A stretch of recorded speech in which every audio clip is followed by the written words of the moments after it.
Hello everyone, Manuela Marcheggianni from Isomers Skincare. Welcome to our channel, the channel where we talk about skin, skincare, formulation, and chemistry. Today we're going to talk about the acne face map. So there are a lot of questions about, is it true, is it a myth, does it really exist, does acne occur for certain reasons on your face? Well, yes and no. So it's a little bit of both in this world. So let's just go over what happens to your face. If you're looking generally on your face, and I'm not supposed to touch my hair because it flies away, but I did anyway. Generally, on your face, okay, you're going to have a T-zone.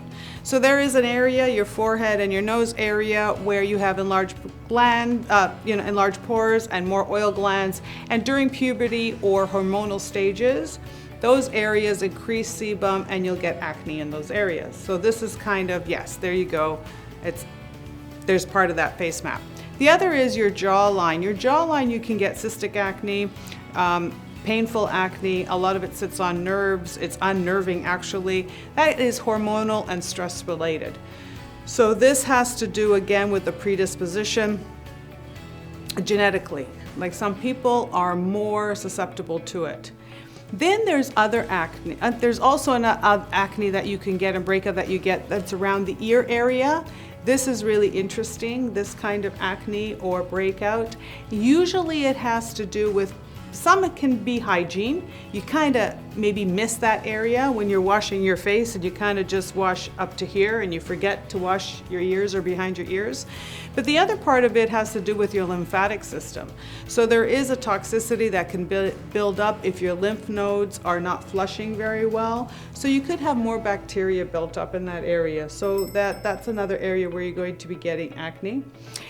Forehead area, outside of the T-zone, if your hair product, touching your forehead, touching your cheeks, those are areas that you're transferring bacteria from wherever you were, and you're putting it onto your face. So those are the areas that you will get acne from there.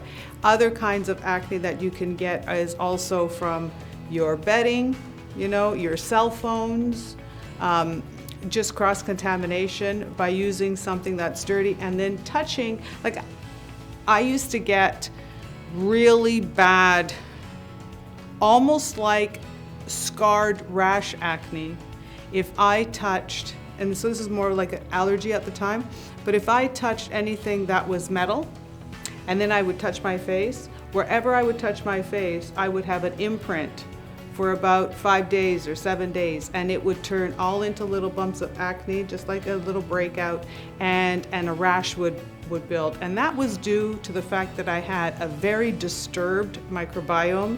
The pH of my skin was not very good. I overprocessed my skin. I would scrub it like crazy because I was so worried of the little bit of acne that I had, that I created a disaster on my skin. My skin was very susceptible. So there are areas of the face where acne will manifest because of your age and your stage, what's happening to your body. There is acne that's going to manifest because of your habits. How you're touching your face, how you're touching your skin. If you're doing your laundry, are you using clean towels or dirty towels? Are you changing your pillowcases? These things lead up. A lot of times you constantly get acne, for example, on your sleeping side. That's giving you some information there. So think about that. Think about changing your pillow more often, your pillowcase more often, or even changing. So maybe you are changing them often, maybe you're doing your laundry regularly, but maybe it's the soap that you're using. Try changing the detergent that you're using. Try not using a fabric softener and switching to white vinegar. Like, those are things that could be beneficial. Hair products, anything that falls into your skin. Diet also, if you are allergic to certain foods, that's going to show up.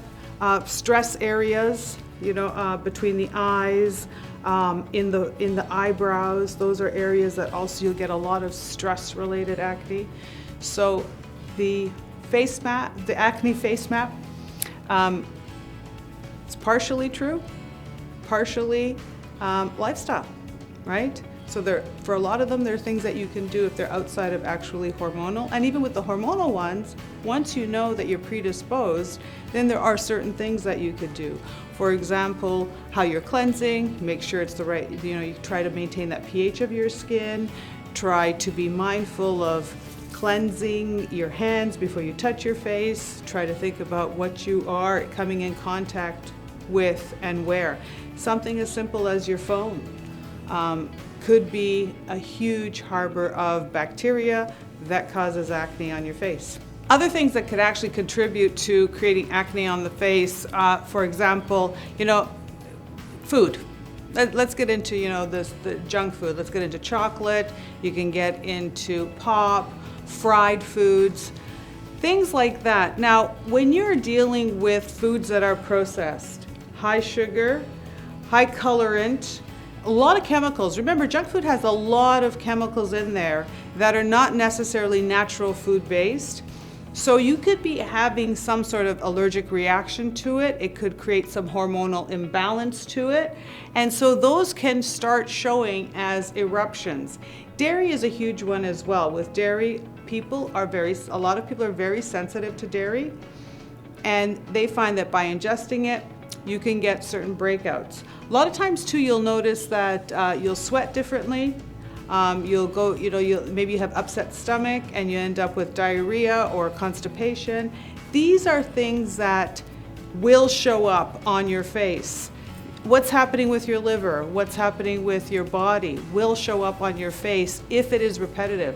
Usually a one-off is something that the body can handle. Because remember, the body is designed to flush things out, to detoxify. Like, that's the job.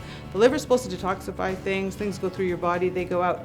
But if you repeat certain actions, or you're repeating a certain bad diet, not enough water, too much sugar, a lot of refined product, that's going to show up on your face, because you have to really think back to that old saying, you are what you eat.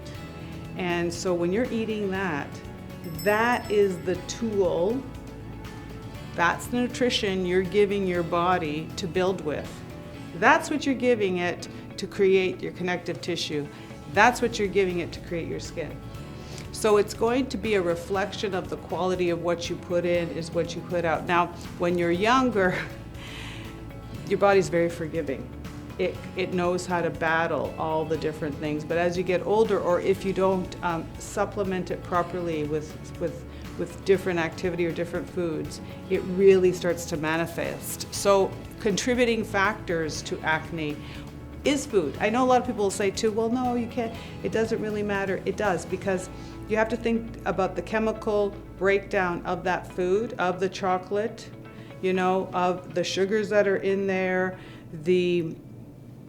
the dairy that is in there, what it's doing to inflammation, because a lot of these foods are inflammation triggers, and when you're triggering inflammation, you're disturbing microbiome, you're disturbing metabolism, you're creating different enzymes that are breaking down quickly, you're creating a lot of nitric oxide, and all of these things are going to be contributors. Now, they are parts per billion, they're very, very tiny, so each incident is small.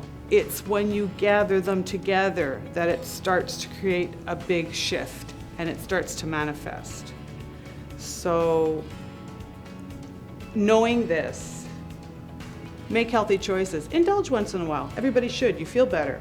But know that if your body is saying, look at this, you're starting to get spots or roughness or a rash constantly, be aware of that. It's speaking to you. It's telling you, I don't like it, I'm not thriving, you can do better, and you should. Hope you enjoyed our little conversation on the acne face mat. I find that such a mouthful to say. I hope this has been of some service to you. Please like, share, and subscribe, and I look forward to talking to you again real soon, and thank you for tuning in.